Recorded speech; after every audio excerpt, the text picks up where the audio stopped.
All right, today we are going to be looking at how to graph a two-variable equation.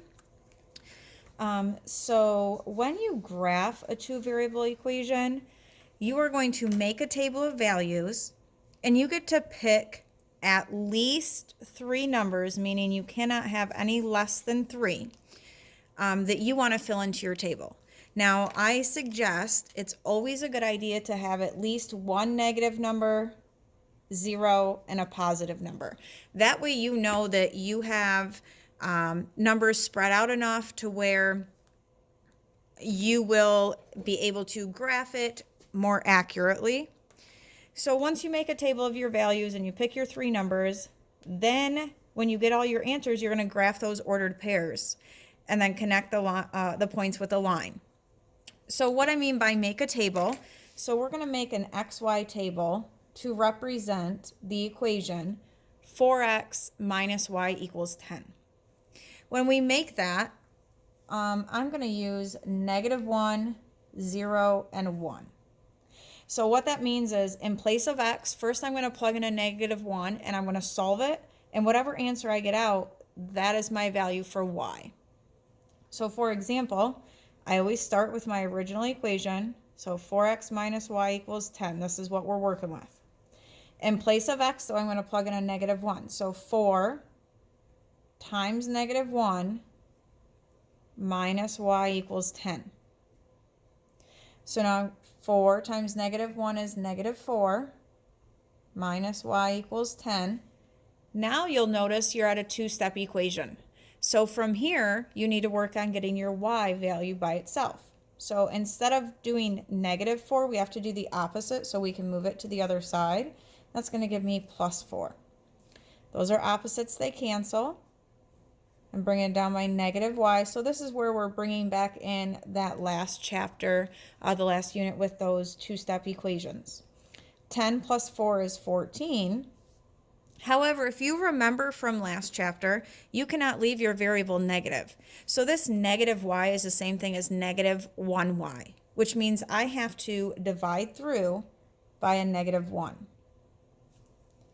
So -1 divided by -1 cancels, and I'm left with y. 14 divided by -1 gives me a -14. So what this tells me is when I plug in a -1, then my y value will be -14. And then we're going to do the same thing, but this time we're plugging in a 0. So it's going to say 4 times 0 minus y equals 10. 4 times 0 is 0. So technically I don't even have to use that 0 now, but I still need to get y by itself. So I still have to divide through by a -1. -1 divided by -1 is just a +1, which is the same thing as +y. And 10 divided by -1 is -10. So when I plug in a 0, I get out -10. And then we would do the same thing for the last one, which is a +1. So it's going to say 4 times 1 minus y equals 10. So it's going to say 4 minus y equals 10. So now I need to move this 4 to the other side by doing the opposite. Bring down your -y. 10 minus 4 is 6. And then we divide through by a -1. And you get y equals -6. So now I have three ordered pairs, -1, -14, 0, -10, and 1, -6. And I can now graph those ordered pairs. So remember, this is our x-axis. These are the numbers that go side to side. And this is my y-axis. That's the numbers that go up and down. So first I need to go to -1, -14. So -1 as an x value means I go backwards or to the left. And a -14 as a y value means I'm going down -14. And if I'm looking at this correctly, let's see, 10, 11, 12, 13, 11, 12, 13, 14. So right here should be -1, -14.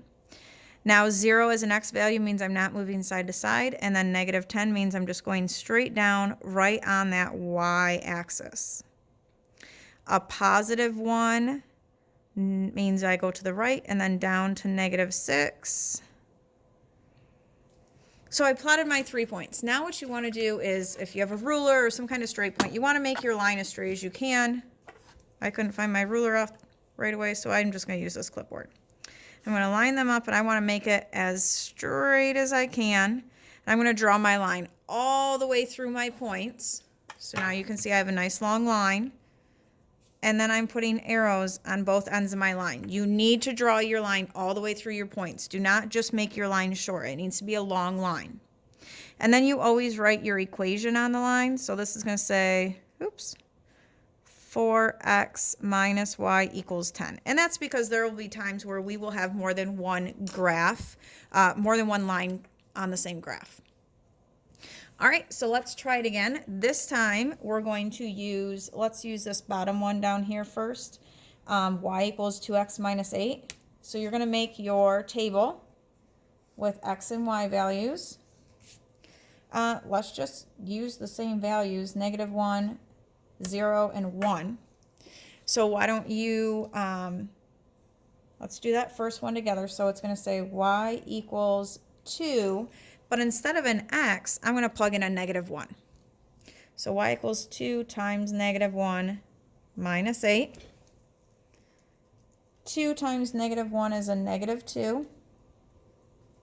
My pencil is running out. Sorry about that. 2 times negative 1 is negative 2, and bring down my minus 8. Now I have a negative 2 and a negative 8. So negative 2, negative 8, that's going to give me a negative 10. So that means when I plug in a negative 1, my y value is equal to negative 10. We're going to do it again, but this time I'm plugging in a 0. Y equals 2 times 0 minus 8. 2 times 0 is 0. 0 minus 8 is negative 8. So when I plug in a 0, my y value is negative 8. And then we'll do it with our last one, is a positive 1. So y equals 2 times 1 minus 8. 2 times 1 is 2. And 2 minus 8 is going to give me a negative 6. So when I plug in a positive 1, my y value is negative 6. And now we're going to plot those points. So I'm going to the left, negative 1, and I'm going down, negative 10. Now I have 0, negative 8, so I'm not moving side to side, but I am going down to negative 8 and plot a point. And then I'm going over to positive 1 and down to negative 6.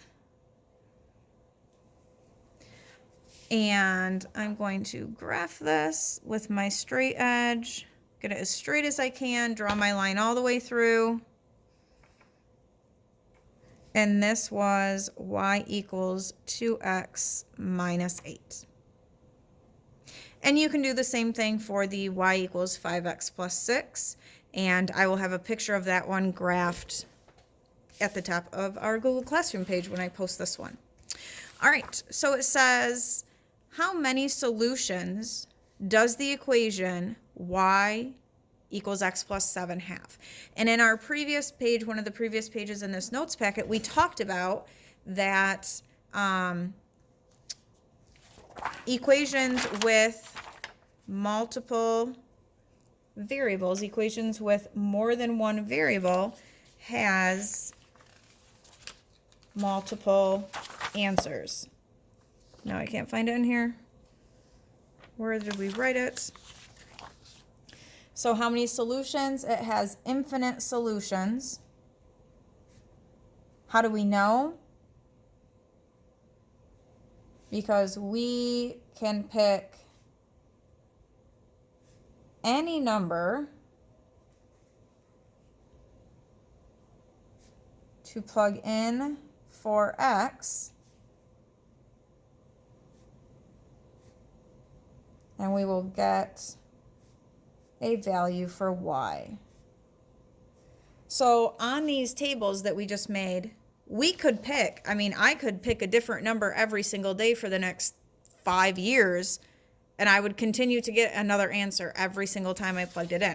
So solutions to this equation, solutions to equations with two different variables have infinite solutions. Then it says, if an ordered pair for a point satisfies a linear equation, meaning the ordered pair was a solution, what do you know about the location of the point? And this is talking about if I have an ordered pair and I say, yes, that is a solution, what does that mean?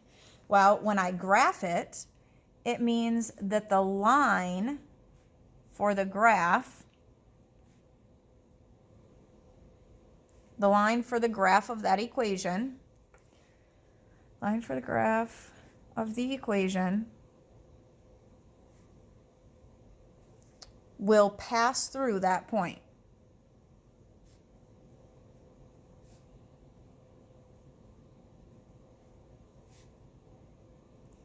So if it is a solution, that means your graph will pass through that point. If it's not a solution, then your graph won't pass through that point. Now, one last thing I want to talk about is when we have story problems, there are some numbers that do not make sense to use in your graph. So this says, in 2000, about 4 babies were born worldwide every second. Write an equation and make a table to represent the total number of babies born over time. So we could use X to represent the time, and we know that would be in seconds because it says every second. And we could use Y to represent total number of babies. Now, if I were going to make an XY chart, and I'm talking about time and babies, okay? It's not going to make sense for me to put in a negative number for X. I can't have a negative second. It's also not going to make sense for me to put in a 0 because time doesn't stop. There's never 0 seconds. It just says every second a baby's born. So I'm not going to use a negative number and I'm not going to use a 0. So sometimes those don't make sense. So for example, when you're down here doing number 11 and 12 in just a couple minutes, think about what number would not make sense in this graph when you're buying cat food. Okay, so think about that. When you're buying cat food, are you going to go to the store to buy cat food and buy 0 pounds of cat food? Probably not. Are you going to go to the store and buy a negative weight of cat food? No, you're not. So think about that when you're doing number 11 and 12. So now what you're going to do is you are going to practice 7 through 12 and see how you do on those ones.